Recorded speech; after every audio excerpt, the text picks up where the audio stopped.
Tai Lopez is arguably the most iconic scammer in YouTube history. He's the mastermind behind the classic "here in my garage, just bought this Lamborghini" clip. Throughout the years, no name has commanded less respect than Tai Lopez. He is just a clown people shoot spitballs at. He is just like the communal piñata that people used to love to hit, take shots at, like a little punching bag. And it was always good fun because he's a piece of shit. He is literally a scammer. And not many people know this, but he's actually still around. This cockroach has persisted and he still posts videos and still tries to sell courses and seminars. So I wanted to take a look at one of his more recent ones, a tour of his $100 million mansion. Except it's not his mansion, he's leasing it. And he's not trying to hide that fact either. He wears it proudly on his sleeve and spends 17 minutes coping trying to convince his audience that leasing a $100 million property is actually a galaxy brain, giga chad financial decision, and tries to convince them that leasing is better than buying in a lot of cases. It is unbelievable delusion. So let me give you the reasons why I just leased this $100 million house in Beverly Hills. Why would I lease this for a year? Is that crazy? It's beyond crazy. It's plain brain dead. This is plus ultra moron shit here.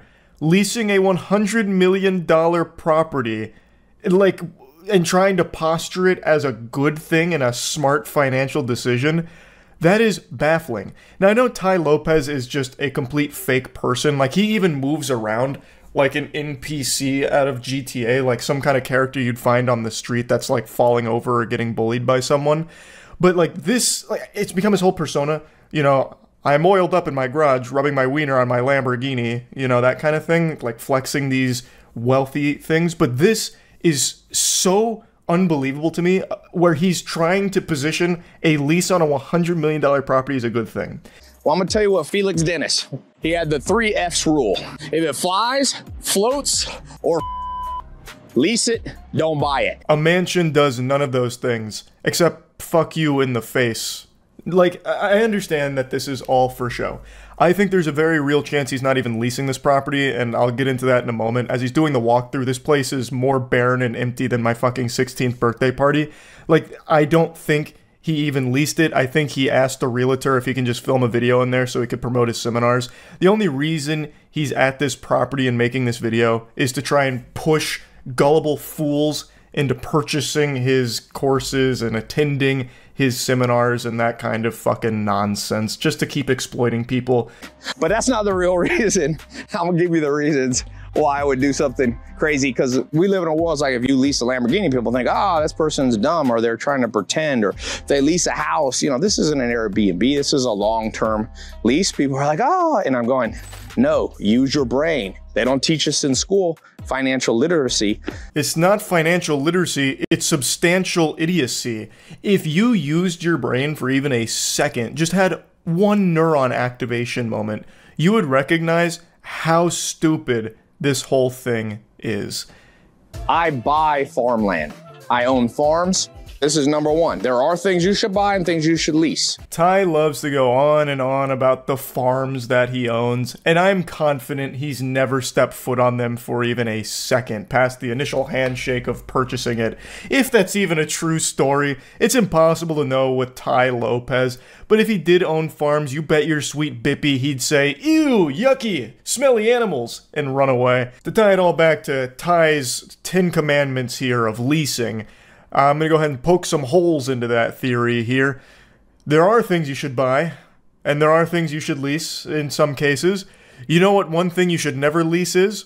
A $100 million mansion, no matter how well off you are. I don't even understand this from a conceptual standpoint, because this just looks pathetic. It looks weak. And I feel even the most brainwashed of suckers would see that too. Like, let's say I'm someone susceptible to Tai Lopez's manipulation. And I'm like, Tai Lopez, he's got all the secrets to wealth. If I follow him, I'll be a multimillionaire too.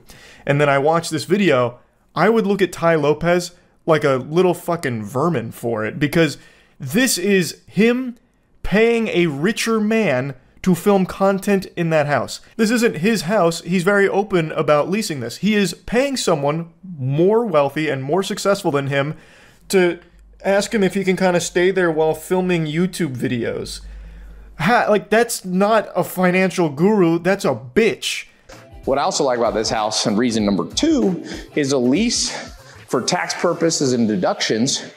If you've got a big wing of business like I do, you get better tax deductions on a lease versus a purchase. I use this little thing to separate.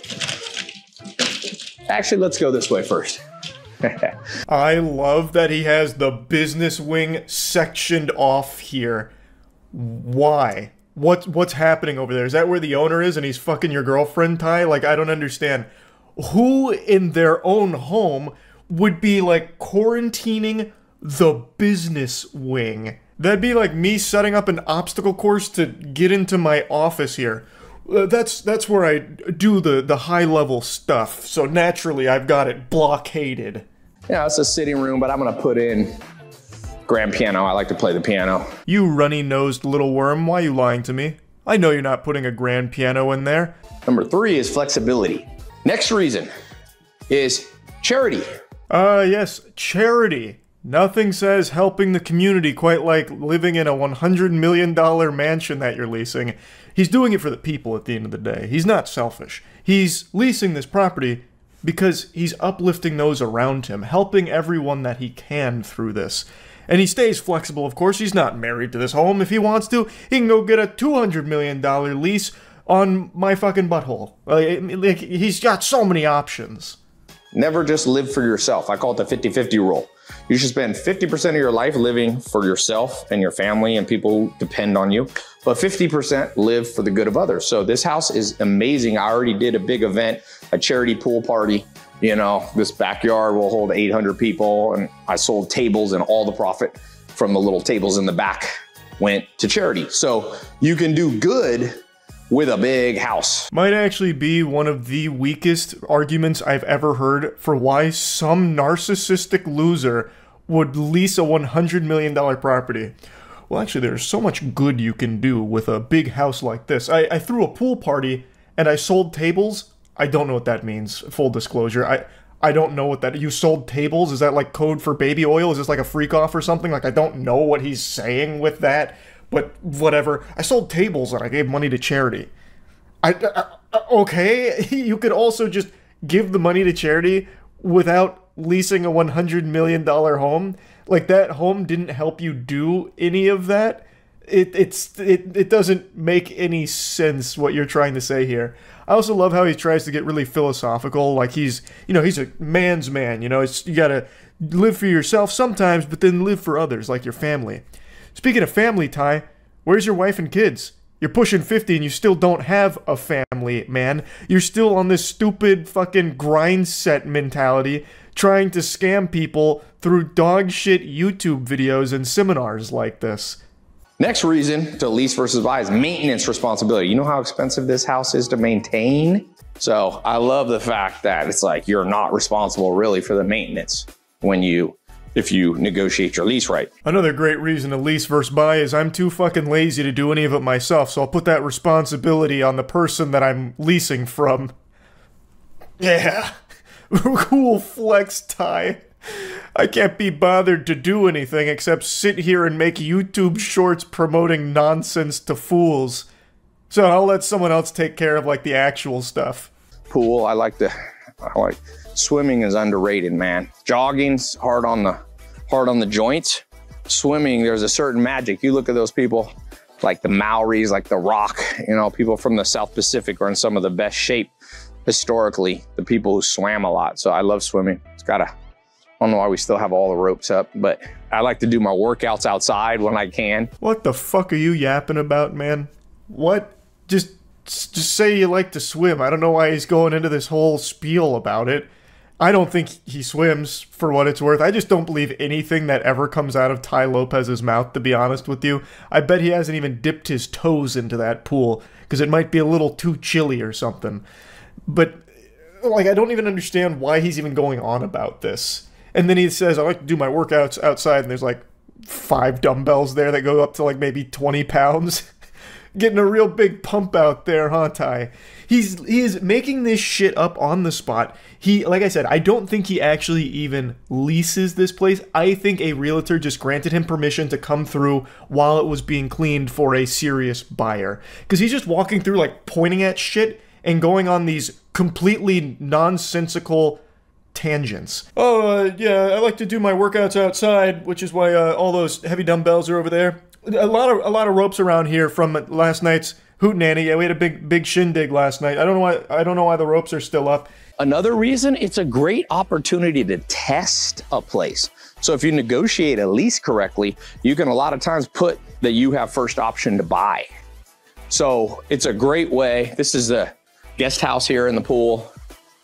I got friends that stay here. My mom, when she comes to visit, she likes to stay close but be a little bit separate. So she stays here in the pool house. Yeah, you get to guinea pig the house for a little bit, do a bit of beta testing. Yeah, there's a pool house. I kind of confine my mom to these quarters when she's around here. She loves to come over, and I have so many friends. You guys know how many friends I have. I have lots and lots of friends, and sometimes they'll stay here too when my mom's not, taking up the joint. You know what I mean? So yeah. Also, like, he's just going around making up stories for shit. He is just spitballing lore for things that he sees, like a game of I Spy.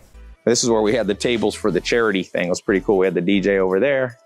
So this room, I'm turning, Anton's here, CEO here. He's getting some work done, but this is becoming the game room. Is Anton even alive over there? It looks like he's out cold. You should be going over there to check for a pulse, brother. Man looks like he overdosed on chill pills. I also just don't even think Ty Lopez knows who that is. His name's probably not even Anton. He probably just pulled that out of his ass. Maybe he is the CEO of something. I don't have a clue, but to me, it just really feels like there's some random people in this house and Ty Lopez is scrambling to try and explain why they're there. Like, oh, hey, it's Jericho, hey, up top. Yeah. Good game last night. Yeah, Jericho was at the charity function last night. He donated $5 million to the charity we were partying for, and then I think he ended up having like a threesome or something. But anyway, it's great to see you. Great to see you. Yeah. Oh, yep. Nope. Another charity event next week. That's right. Can't wait. Anyway, this is gonna be the game room. Gonna be a lot of games in this room. Super Bowl, you can open this to outside. You got your own bar here, which is kind of cool. But now I want to go back to one of the points of leasing versus buying. I wish Anton had just shot up after hearing that. Like, what the fuck? Benefits of leasing versus buying? Are you out of your mind? Are you off your gourd? Also can't help but just appreciate that Ty Lopez talks about like the bar over there and then like slowly walks over there, fee-fi-fo-fums, just to spank it for no reason, just to slap it.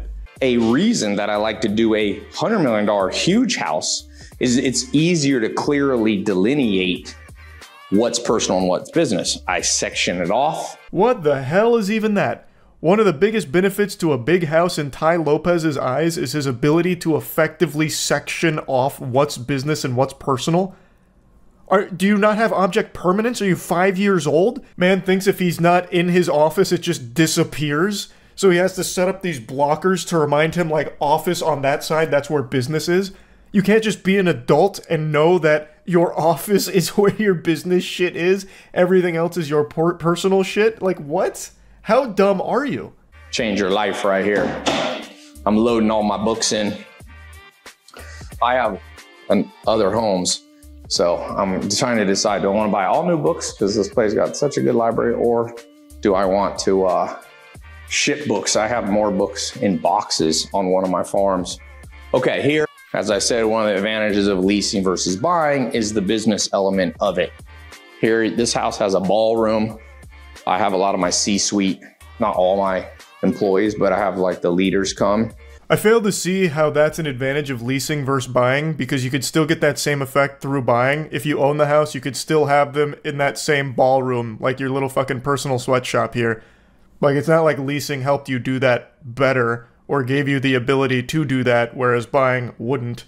Rick Field here, one of the chief branding officers, the world's largest monitor. But yeah, this is a cool place. It's got very finely crafted kind of all of this work that they did is pretty incredible. One thing I find very interesting is Ty Lopez walks around this house like a fucking ghost. Everyone around him treats him as if he's invisible. So he's like directly talking about Rick Field, who's in earshot. Like, he is right next to him. Ty's breathing down the shoulder. Rick doesn't even give him the time of day, doesn't look at him. Anton, another example, never even acknowledges Tai Lopez's presence, doesn't even look up at him. Neither does anyone in that room. I don't think they know Ty. I really don't. Very important. Heidi keeps a lot of my books. Here, tú puedes poner esto on mí. The books I read, I stick in my office, so I put them all here. Esto no. I read this one. I like to go to sleep by reading 3 or 4 books. If you ain't sleeping well, don't be scrolling on your phone. Read. Turns out Ty actually had some surprise books upstairs that he hadn't fully loaded into his shelves down there. So the books on the shelves, those are the ones that he reads. The ones upstairs, that's a totally different set of books. He starts fishing through there. This book, and this book, and this book, and then just hands it to Heidi. And then he says he reads 3 to 4 books before going to bed. Impossible? You don't do that? I know you don't. What do you mean you read 3 to 4 books? Like maybe picture books or something where you flip through Green Eggs and Ham, perhaps, but you're not reading full books every night before bed. No shot. That's not happening. I haven't fully even, I don't spend all my time here. California is not my main home, it's somewhere else, and I also live in Europe part-time. So another reason to lease, why leased versus purchase, is I like to have multiple homes. And I feel like when you own something, you see it as your nest egg and you literally don't travel as much. I know that's psychological, but it's true. I just cannot believe that he's saying these things on camera to his audience, because it is so clear to anybody watching this how full of shit this man is. So you're telling me you lease tons of homes apparently and live a lot of different places. You're leasing a $100 million home despite not really spending that much time here. Why? Why lease a $100 million home then? You are actually just flushing money down the shitter. The reason you'd buy multiple homes if you've reached like an absurd level of wealth is you're building equity. Like you're building things. Like you are able to make money off those investments long term. Here, you are actually just burning money. So you're bad with money is what you're admitting to here, Ty. I cannot believe that he's not able to process that. I've got a big party coming up. By the way, I'm doing these mansion seminars in the ballroom, and I do these charity parties. So I'll put a link in the description if you want to see the calendar of the upcoming stuff. Gorsh. Absolutely, Ty. Sign me up. Parties, mansion seminars, and a leased $100 million property. I can't wait to be taught by the master. This place, they used to use it for like big charity events. Brad Pitt had an event here. It's pretty cool. But, you know, a lot of times if you do it right, another thing I like is you can lease homes that will never come up for sale. It's kind of cool because sometimes people don't want to sell the whole home. So for me, life is about adventure. I'm not number one, my core drive is not material things. So like I said, I like to buy farmland. Farmland's been the best risk-adjusted return. You know, I'd rather own farms that have a productive use than just homes or mansions. Ty's serving up a full course of the Yappy meal here on the world's slowest elevator. Why does it take so long to go 2 floors? This elevator sucks. Is there just like a couple people with like a rope slowly letting it down as Ty gets in it? How is it that slow? Jesus. And anyway, whatever he's talking about in there is fucking stupid in the first place, saying how his number one motivator is not material things. Meanwhile, his whole persona is material things and presenting material things, flexing material things, and convincing his audience that they should and can get those material things through following him. You're just so full of barnacles, Ty, it's crazy. I don't know where we are. That goes back up. And this is you could fit up to 20 cars in the garage, but my friend's staying here and just one little Lambo. I'm trying to decide if I want to get a Phantom Rolls Royce with the driver. That's so badass, Ty. He can't decide if he wants the Phantom or the Rolls Royce with the driver. He just has so many complex decisions. I say, why not both? You got plenty of dough lying around, right? Look at you, Ty. Just get both. You've earned it, man. You've earned it. I also love it. He's like, yeah, I don't really know where we are.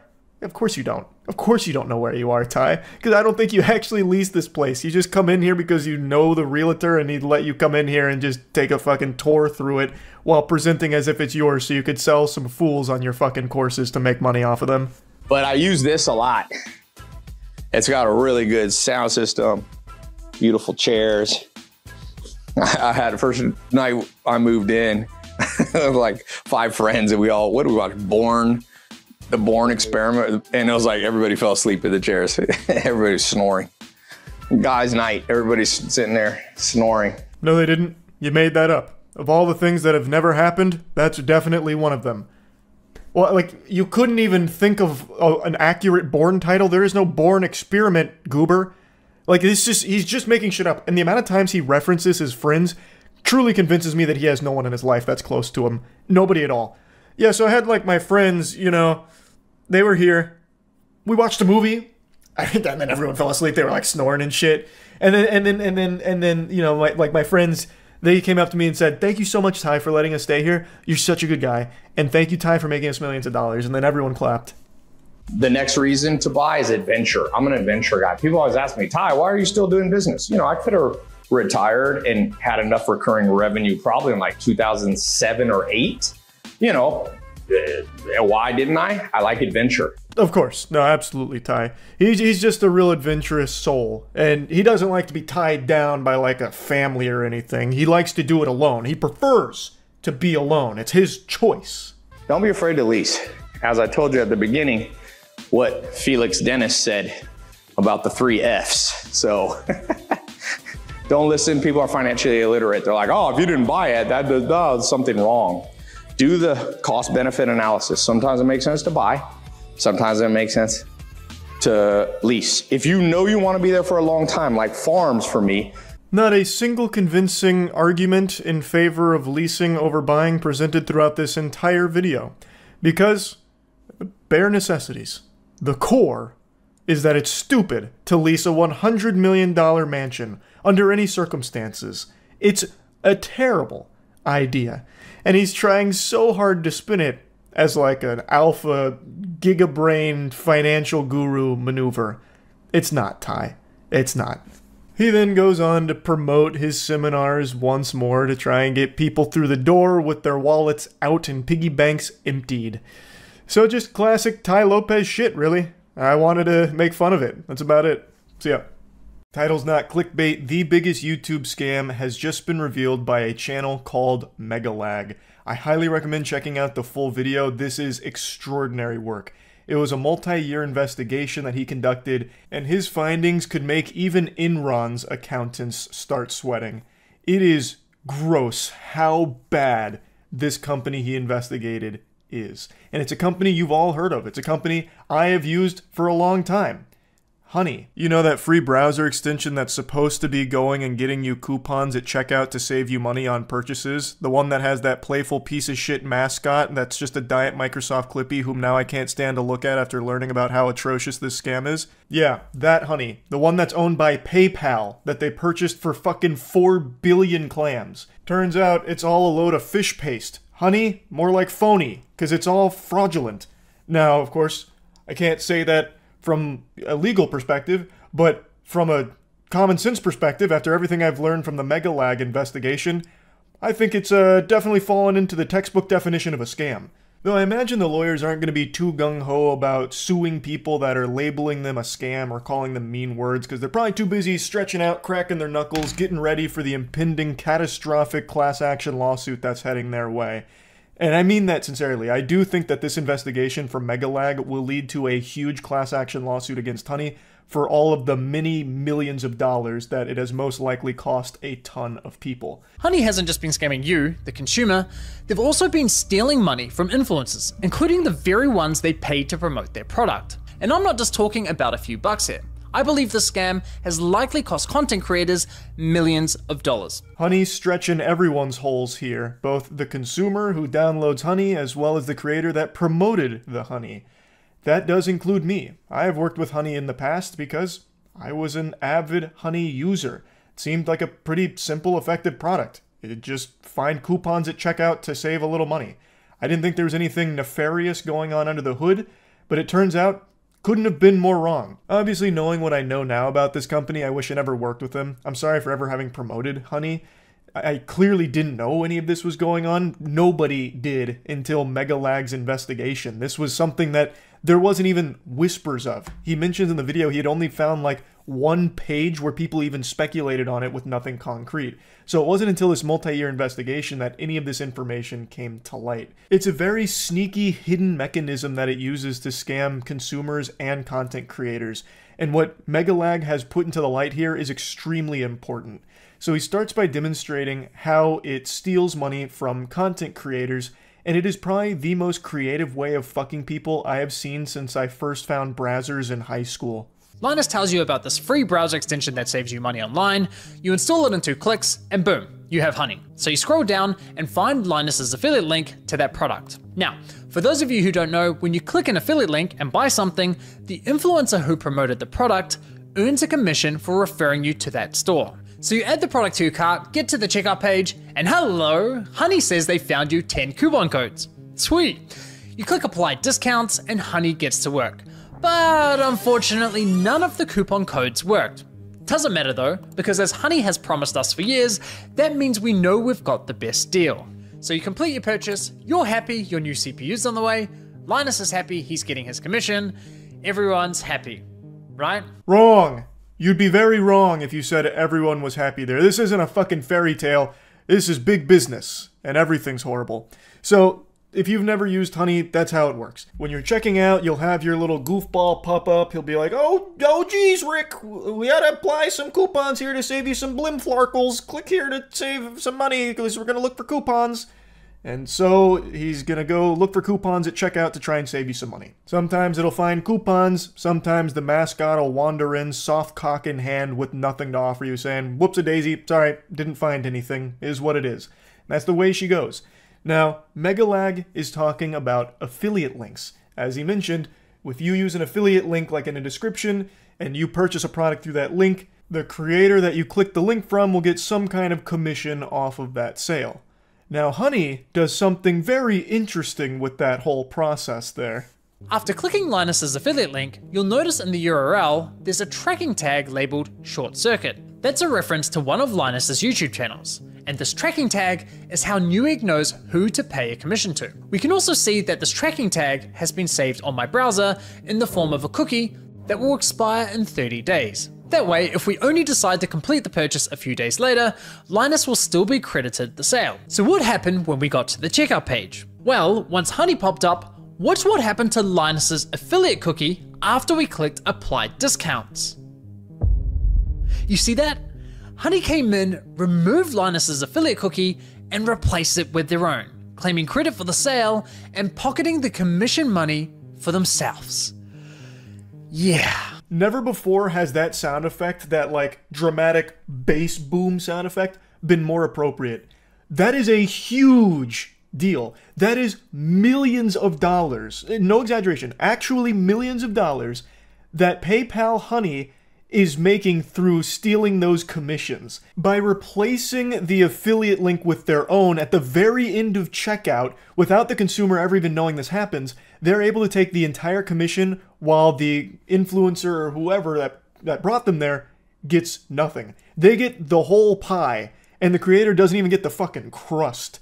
It's so devious.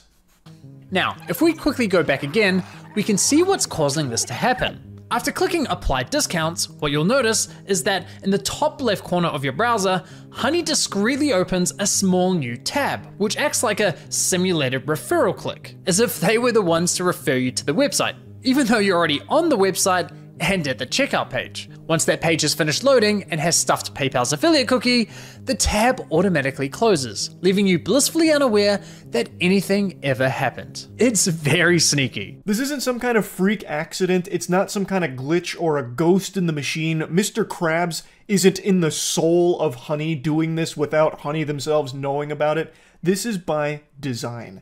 They do this on purpose. I'll reach out to Honey and ask them directly. And sure enough, they came back to me with the following. If Honey is activated and is the last program used while shopping on a site, it is likely Honey will receive credit for the purchase. They are shockingly open about that. They almost seem jolly and proud.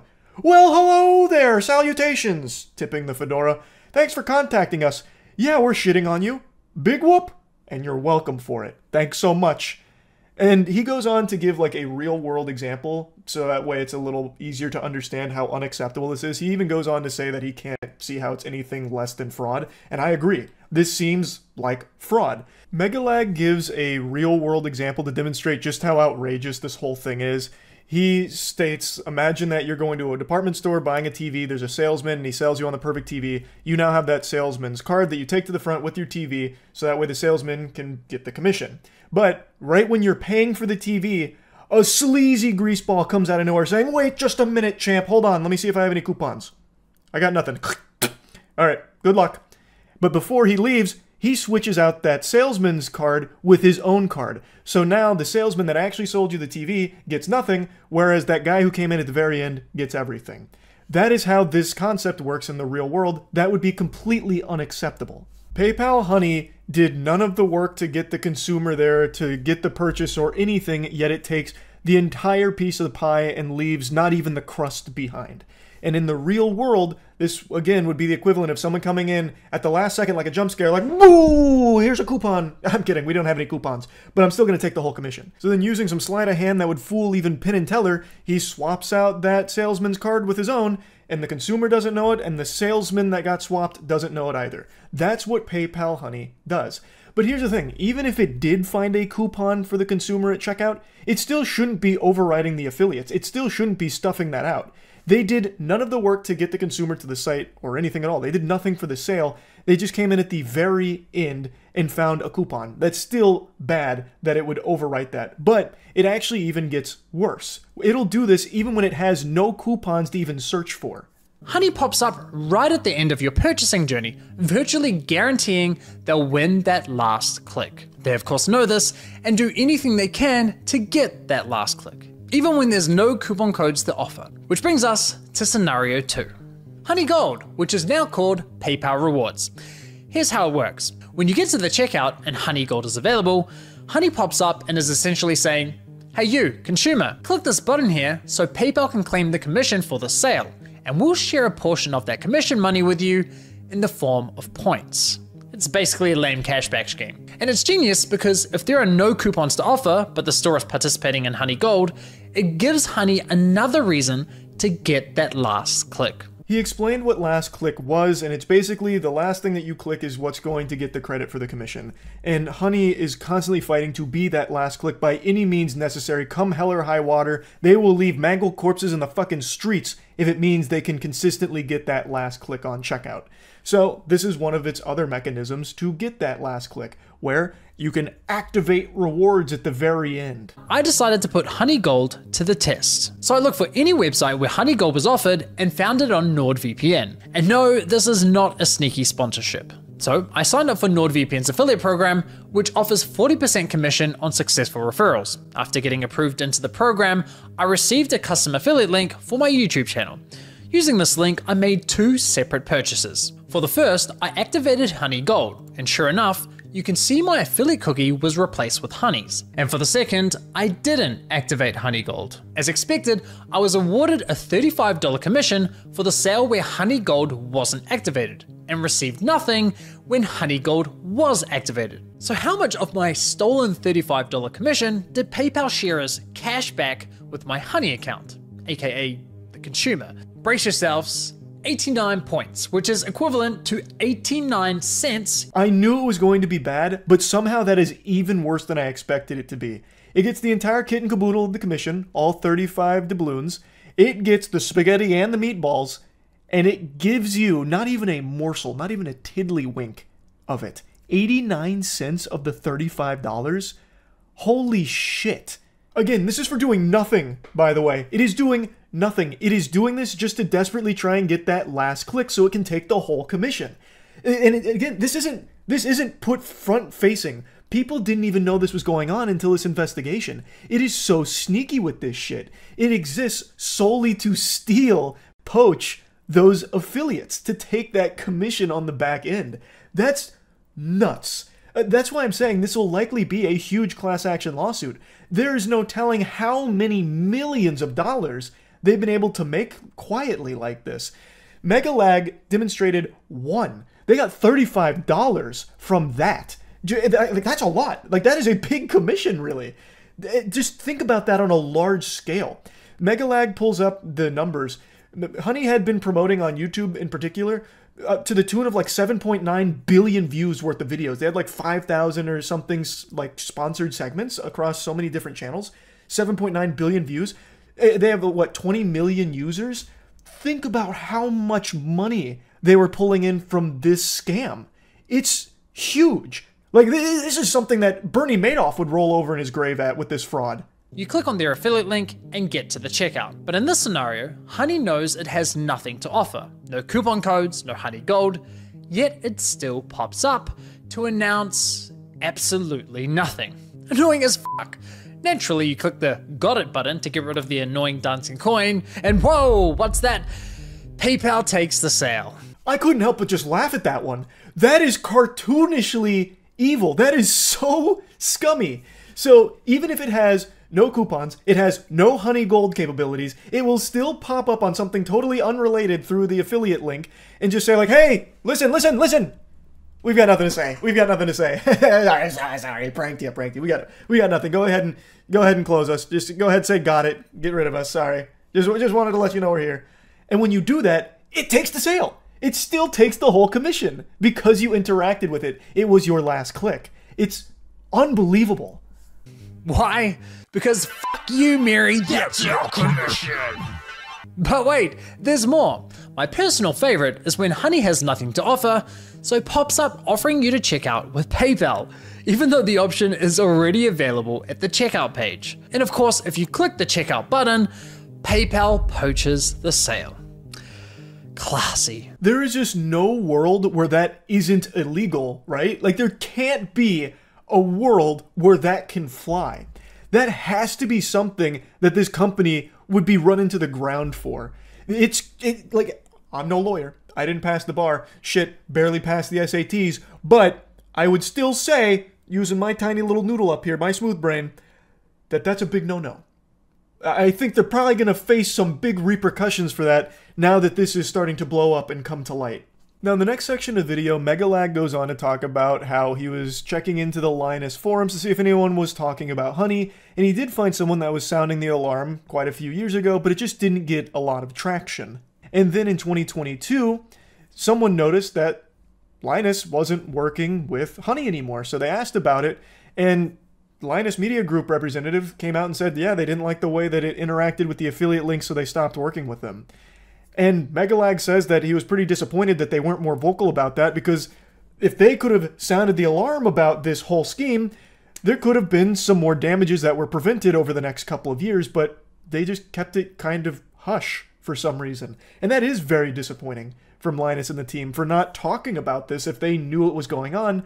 And then Megalag goes on to talk about, well, they did actually take a different coupon sponsor that does the same thing called Karma. Essentially, if someone clicked on an affiliate link and then they use Honey and search for a deal, Honey will override that tracking link even if they don't find you a deal. That didn't jive with us, so we ended the partnership. They should have made more noise about this. But what's truly baffling to me is that after LMG ended their partnership with Honey, they then went ahead and partnered with a company called Karma Now, a coupon browser extension that literally engages in similar behavior. As Megalag said, it's very telling just how deceptive this Honey scam is when even a tech-focused company like LMG doesn't catch on to it for years. And it is baffling that even when they did catch on to it or were tipped off about it, they chose a different coupon sponsor that does like basically the same thing, it seems. That's so weird. That is so weird. Now, the next part of the video showcases how Honey scams you, the consumer. Now it's not only about the influencers getting all their affiliates commissions stolen. Now Megalag shows you what Honey does to fuck you in the face. When I reached the checkout page, Honey would claim it couldn't find me any coupon codes. Yet when I searched manually, I found working codes with ease. And even when Honey did find me a code, I was often able to find another code of better value. Kind of strange, given their claim that, well, thanks to Honey, manually searching for coupon codes is now a thing of the past. Another oddity was that Honey would often only find me Honey branded coupon codes, such as Honey 5 or Honey 10. Why would a store only have Honey branded coupon codes? Kind of weird, right? But the biggest red flag was that when I tried submitting the better coupon codes I'd found, Honey wasn't adding them to their database. Now, this was not a case of Honey just not doing its job well, where it was missing a couple of coupons here and there that were slipping through the cracks, but it was still trying its best and it was still doing an admirable, noble attempt at finding you those best deal coupons. It wasn't doing its job at all. When Megalag would submit coupons to it, it wouldn't even take it into the database, and it was far more effective to just manually enter coupons because Honey wasn't finding them, and it was finding a lot of Honey coupons pretty often. All very peculiar, I would say.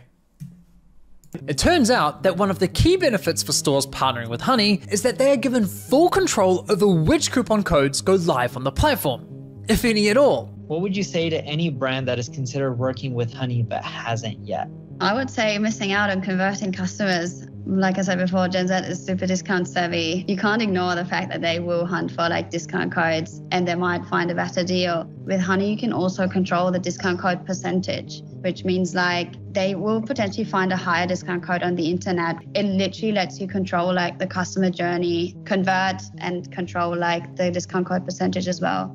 This is a podcast that Megalag found that seems to be focused on trying to drive more brands to work with Honey. So this is a brand that has worked with Honey talking about the benefits. One of them that she's very excited about is that with Honey, it helps discourage consumers from seeking out coupon codes, and with Honey, you can control which coupon codes are even getting shared in the first place. So let's say there's a 20% off coupon that does exist for this brand, but the brand doesn't really want it shared with everyone using Honey. Well, then it just doesn't. Honey won't share it if the brand doesn't want it to. It's one of the benefits of working with Honey. You won't have that 20% go out to the consumers. Maybe instead you'll give them a 5% through Honey, or none. Maybe you won't even let them share any of the coupons through Honey. So even if the coupons do exist, the brand may not want Honey to share it with consumers, so it won't. Which of course is counterintuitive to even owning Honey in the first place. The whole point is that it's supposed to find the best deals, the best coupons to use. But if the brands can say we don't want the best deals to be shared with them, then Honey will say, okay, that's fine. All right, that's okay. You got it, Chief. And it won't. You have control over the content hosted on the Honey platform. So yes, even if Honey knows of a coupon code that offers say 20% off, but a partnering store tells them, hey, only share a 5% off coupon, then that's the only discount Honey will apply to your cart at the checkout page. I mean, holy shit. Honey wasn't finding you the best deals possible, they were intentionally withholding them from you for their own financial gain. If you partner with us and pay us an affiliate commission, we'll let you control which discount codes are shared on our platform. And we'll tell our consumers we scoured the internet and found them the best deal possible. This is a scam Ed, Edd n Eddy wouldn't even pull for Jawbreakers. Every component of Honey is a fucking lie. Every single piece of Honey is exploitative. Every single one. So in this video, he talked about how it's scamming consumers as well as the influencers that have promoted it.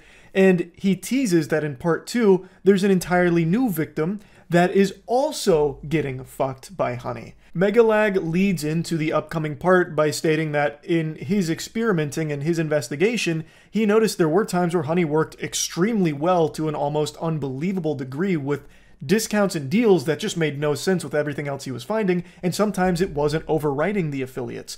So it wasn't making sense how that discrepancy was happening with everything else he had learned. And then it clicked and he figured out what was going on. So that's what part 2 is going to focus on, and he has some interviews that he has at like a sizzler reel at the end. It's actually incomprehensible just how deep this rabbit hole goes. It really just seems like everything about PayPal Honey is fraudulent, just a full-blown scam. Like that's what it seems. I don't know how any of it could possibly be explained away or justified. I mean, shit, even when they were directly asked about it, they were like, yeah, hey, that is what it is. If honey's the last thing you click, yeah, we're taking the affiliate. Like, what?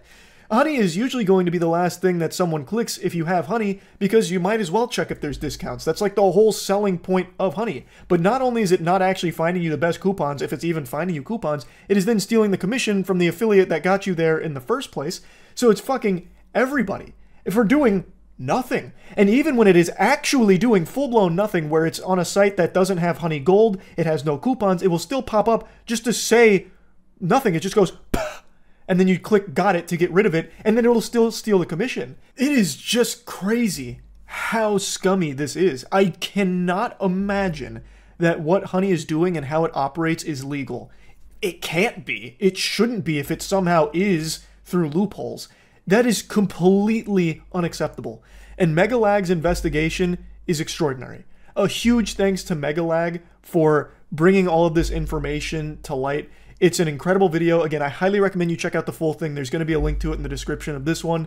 I didn't even cover all of it. He has done an immaculate job with this investigation. This is up there with CoffeeZilla's best work. This is incredible. So huge thanks to Megalag for doing this. So yeah, that's really about it. See ya. Halt.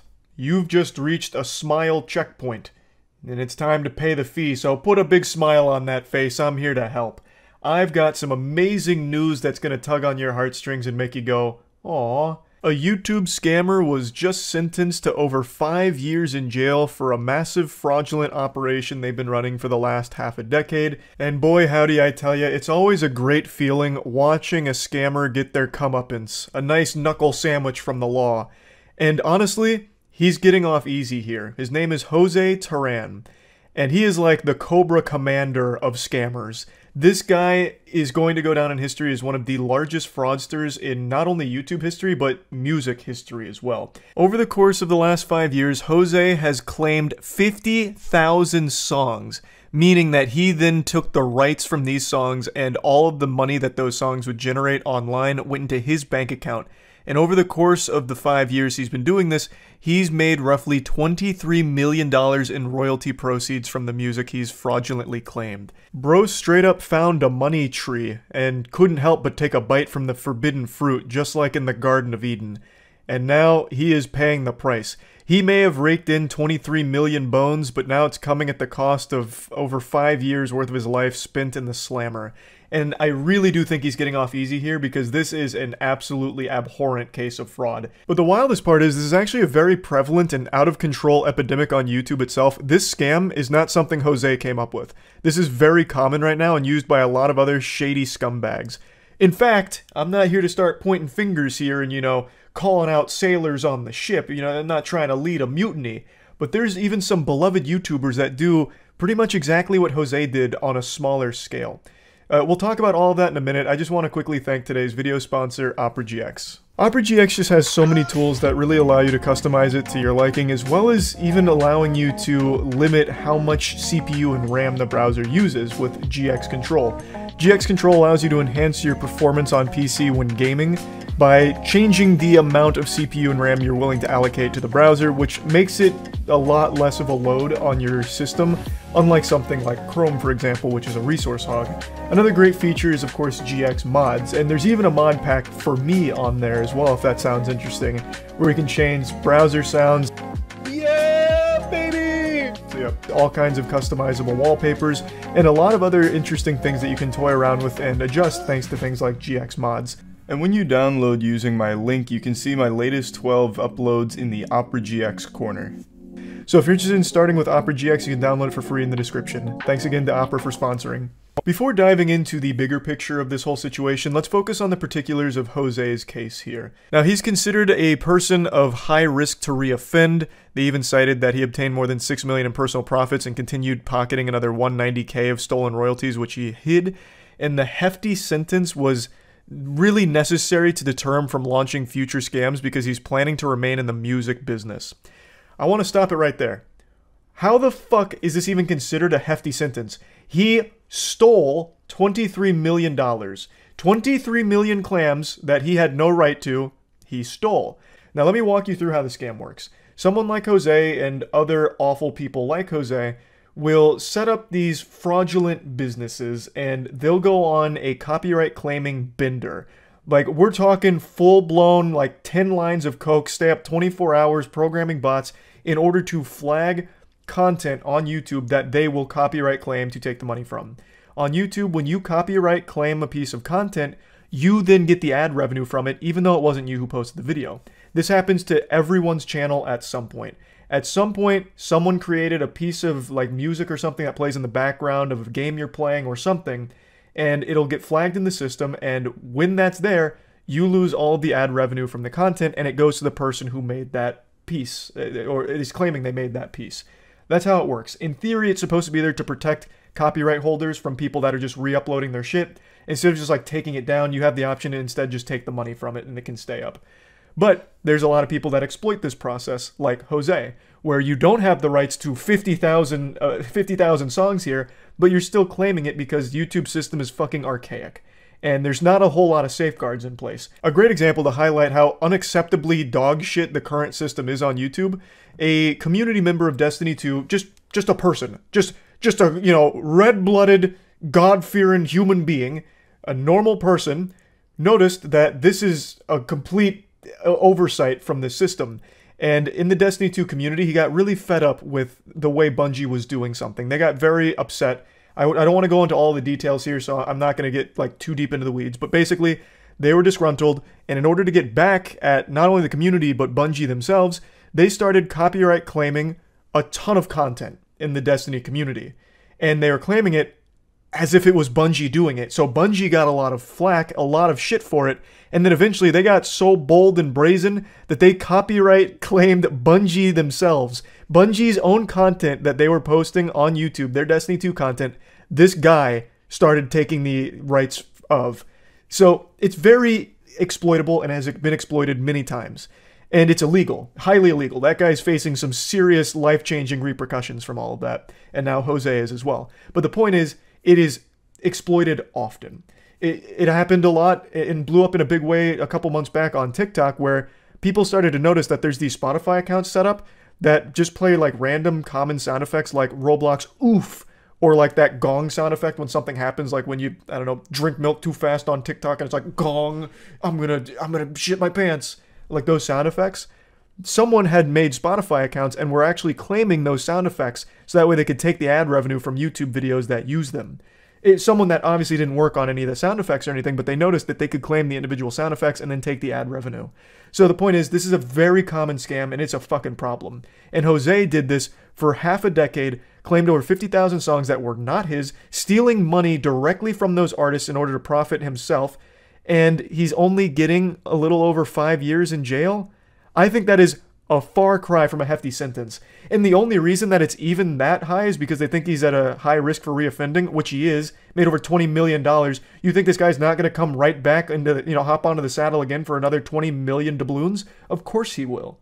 So 5 years is comical. This should have been like an absolute statement. They should have made an example out of Jose here with a super serious sentence, because they got to put the kibosh on this shit. It's already out of control, and it's only going to get worse as people realize just how profitable it is to make these fraudulent copyright claims. So I totally disagree that this is hefty. This is light sentencing for this guy. And it's not just him. In fact, there is another one of his associates that is facing sentencing soon, but I imagine it's going to be roughly the same charges and the same time in jail. So it looks like there's going to be a restitution hearing soon, and right now the amount is set at 1.4 million to the victims of this scam, but they're trying to connect with more victims, but it's a little difficult because a lot of them are outside the US. A little insight into how this scam works was highlighted here in the Ars Technica article. It said that Batista, which was Jose's, teammate here, they duo queued to start this scam. They began in 2017, and they started the label known as Media Move. And the goal was to seize unearned royalties by claiming ownership of songs on YouTube that they noticed weren't actively monetized, meaning they didn't have any ads running on it, which is something you can see even as just a viewer. If you go on like a video or a song and there's no pre-roll ad, there's no banner ad or display ad somewhere, you can comfortably say that no one's making money from it. So what they would do is they would target content like that and claim it, which they didn't have the rights to. It's not theirs to do that. But that was their whole business model finding down, hunting this content down, and putting it under their umbrella. Eventually, they even partnered with a management group called AdRev in order to give it like more credibility. So it wasn't just immediately red flagged as a huge fucking scam. Like 50,000 songs, that's a lot to be claiming ownership of. But no, wait, no, it looks like they're partnering with AdRev. This must be legit. So it was kind of deep. Deeper than a lot of the other scammers that go this route on YouTube, which is probably why they were so successful and made so much money. This is a great section here, just laying out the timeline. This wasn't exactly like a jump scare to the community.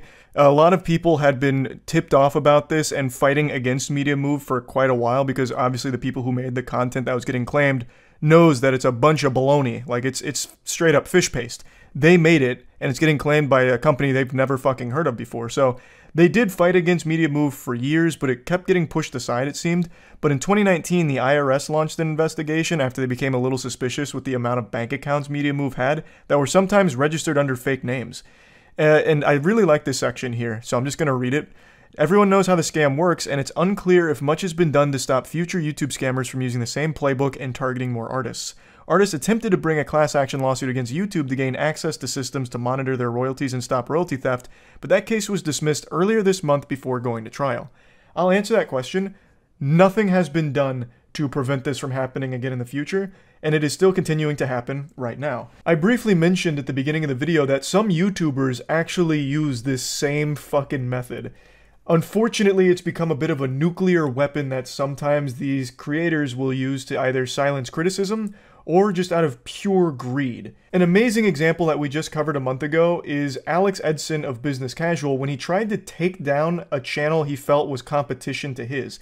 He issued fraudulent copyright strikes. So he went above a copyright claim. He wasn't just taking the ad revenue. He was straight up taking the entire channel down because he believed that that channel used an image that was somewhat similar to an image he used in his video.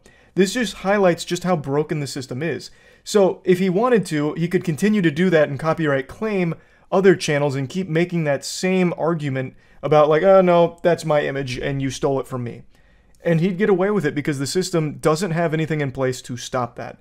Now, Alex Edson at Business Casual was unsuccessful in his nefarious evil plot. Thank God. But he's still an absolute unforgivable piece of shit for what he's done, and there's a lot of other content creators that engage in similar behavior, maybe not always motivated out of like, you know, getting rid of competition. I need to make sure there's no one left in the world except my channel, so I'm gonna take them all down. But a lot of them are just motivated by greed, where they'll start copyright claiming people's content who like maybe make a meme out of something they did, or even criticize something they did. That's happened a lot over the history of YouTube, so it is unfortunately a system that needs a drastic overhaul, and it's not getting that tender love and care that it needs to be in a good state. So squeaky wheel needs the grease. The squeaky wheel really needs the grease. Otherwise, Jose and Batista here that got 23 million from fraudulently claiming just completely innocent artist music will continue to pop up over the course of the next few years and will only continue to snowball. So yeah, I wanted to talk about this. I think it's great that they did get caught and are being punished. I just wish the punishment was more severe because I just don't think the punishment fits the crime here. They likely won't even serve their full time in jail, and they got away with so much money for quite a long period of time. So I think the sentencing needed to be harsher, and hopefully as more people are caught doing this, the sentencing will continue to increase. So that way it can finally deter people from trying it more in the future. But anyway, that's about it. See ya. This is one of the wilder stories I've seen this year. It almost sounds made up, like a fake headline in GTA Online or something. It sounds AI generated by ChatGPT. It's hard to believe this is real. A YouTube couple has now just been sentenced and will receive prison time, at least for the husband, for a series of videos where they showcased blatant insurance fraud. Multiple videos of blatant insurance fraud. And the word multiple is doing so much heavy lifting here, it's a sin. Like, that is an understatement. Over 160 videos allegedly showcasing insurance fraud attempts or collisions caused by the YouTube couple in order to get money from their insurance. Also, road rage as well as provoking road rage. Just like this absolute massive pile of horrible shit they were doing in their vehicle in order to get money from insurance. Everyone hates scammers, but the roller coaster doesn't stop there. It doesn't matter if you've already puked your guts out, here comes the encore. They're also facing, well, and have been sentenced for child abuse because they were intentionally causing these accidents with their kid in the car for some of them. And they would have got away with it too if it wasn't for those meddling internet points. This is the most on-brand shit for the modern landscape of brain rot, clout goblin mentality. The father couldn't keep his hand out of the cookie jar of internet clout, so he started posting these dash cams of the collisions and insurance fraud attempts on his YouTube channel, and then shamelessly went to TikTok to accuse some of the other drivers that he got into the collisions with that he himself caused of being insurance scammers. What you see here, this is Jeremy Perales. He's about to set me up for an insurance scam. He's about to set up an accident.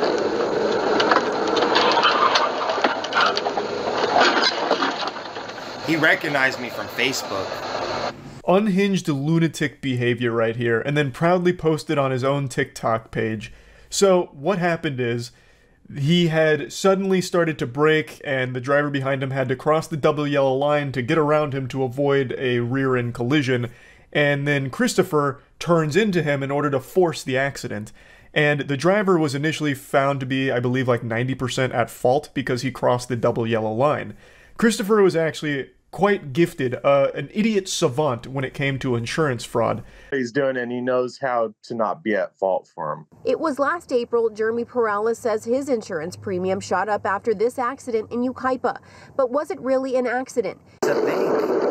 To be able to do this to a person, set them up for an accident? I was stopped and then he hit me. Jeremy says his insurance deemed it 90% his fault because he crossed into the other lane. But it isn't the first so-called accident Phelps had been in. Just the way Christopher Phelps speaks is off-putting. He sounds straight out of Dr. Evil's lair. He just sounds menacing and, like, genuinely unhinged.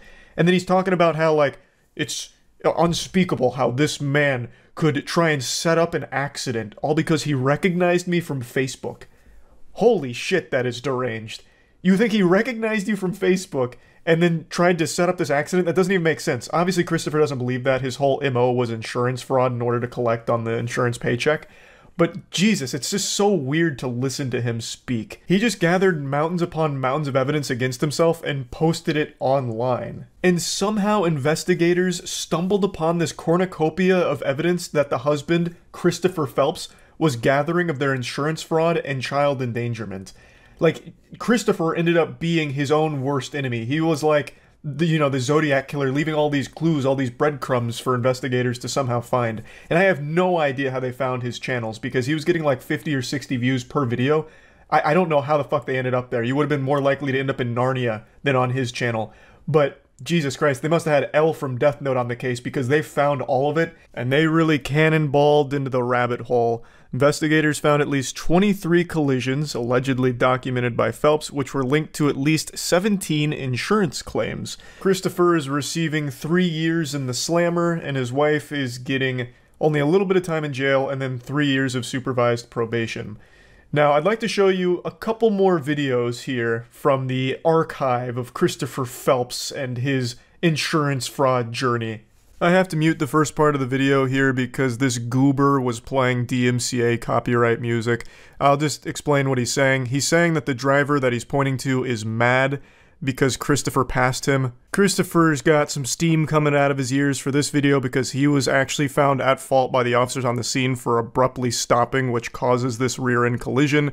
But Christopher's arguing that the guy flipped him off, which the guy does admit to, and that because he was mad, when he stopped for a utility vehicle, the guy intentionally rear-ended him. And just to show you that utility truck, here's the guy that hit me right there. That is the utility truck that was turning left onto my street. I was trying to stop for him and give him way to go down this way, and unfortunately this guy was mad because I passed him. What a bunch of mumbo-jumbo, a load of hooey here. He's claiming that, oh, this is his fault, he was so mad, real mad goofball, and he rear-ended innocent old me who was just stopping for this utility vehicle over here. When the video immediately betrays that, what are you talking about? You stopped abruptly, you brake-checked this man way back where those 2 trucks were parked. And then your evidence that you were actually stopping for a utility vehicle turning left is like significantly further along than where you actually stopped.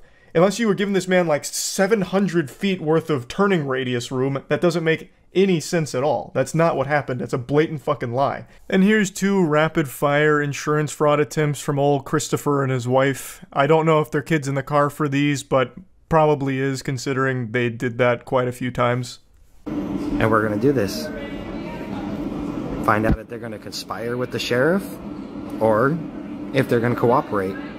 We'll see. This is the last TikTok video that Christopher posted, him as a warrior about to go to battle for his case, fighting for justice, and signs off with, we're gonna find out if they're gonna conspire with the sheriff or cooperate. That is so fucking weird. Such a weirdo, and such a bad fucking person. Him and his wife. To not only be insurance fraud scammers, but to put your life, the life of the drivers on the road, and the life of your child all on the line for a couple doubloons from insurance is ridiculous. That is so fucked up and disgusting. A scam that endangers your life, the other drivers' lives, and the life of your kid that you're putting in these situations. I think 3 years was way too light of a sentence for this guy, and his wife got off way too fucking easy here. I don't understand how they got such light sentencing for this shit. They even did get assault with the deadly weapon charges because they were using their car as a fucking weapon. They were just hitting other drivers on the road to try and squeeze some coins out of insurance claims. They were more than willing to not only endanger themselves, but everyone else, including their kid. Every day was bring your child to work day, basically, so they'd fucking strap their kid into the back seat and just blast into another vehicle to try and file another insurance claim. And if they unsuccessfully caused an accident, they'd then try and make a road rage incident out of it. It's crazy how little they got punished for it, relatively speaking. I think the sentencing is way too lenient on how often they were doing it. This is very clearly premeditated, and it comes at a high price to everyone around them. This could have been a lot worse. There could have been deaths.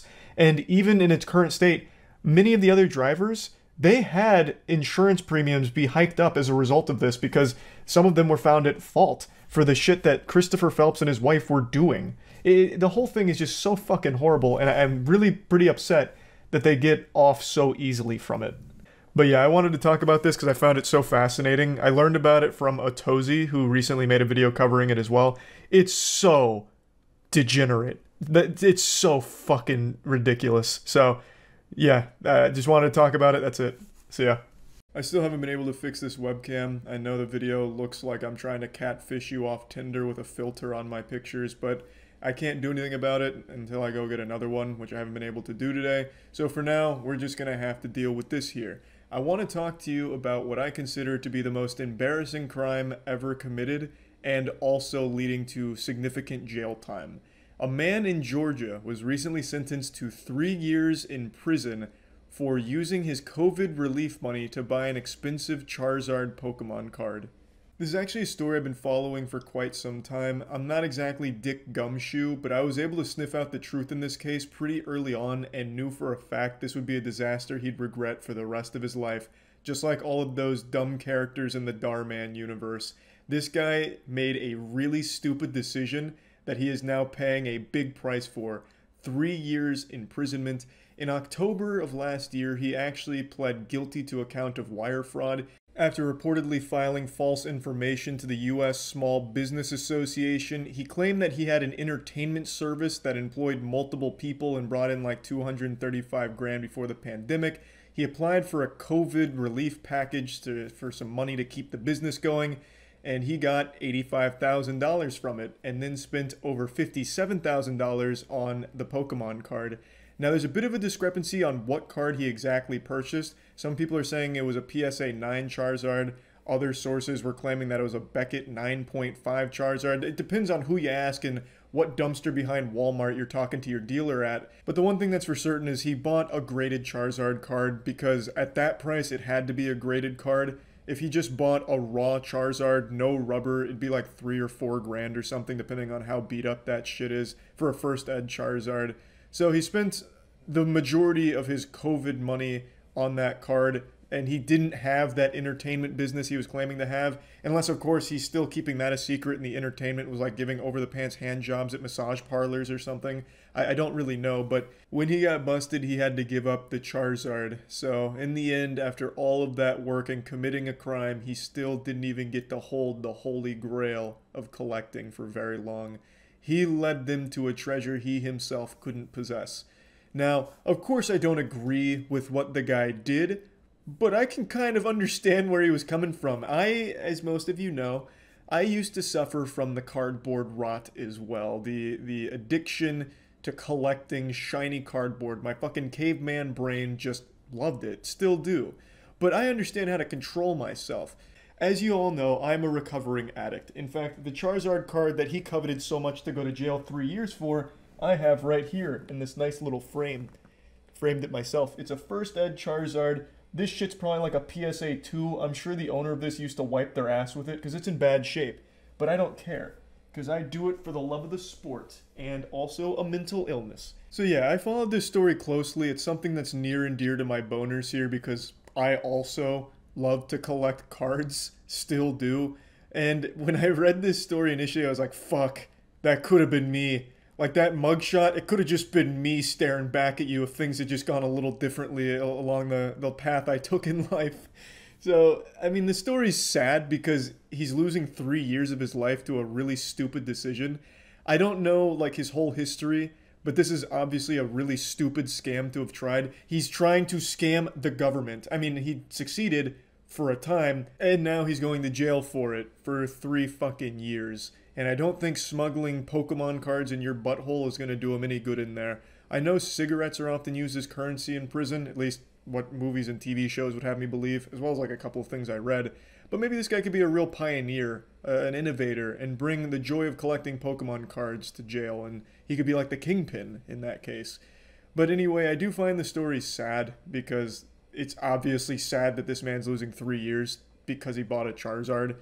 But I mean, this is the dumbest scam you could have done.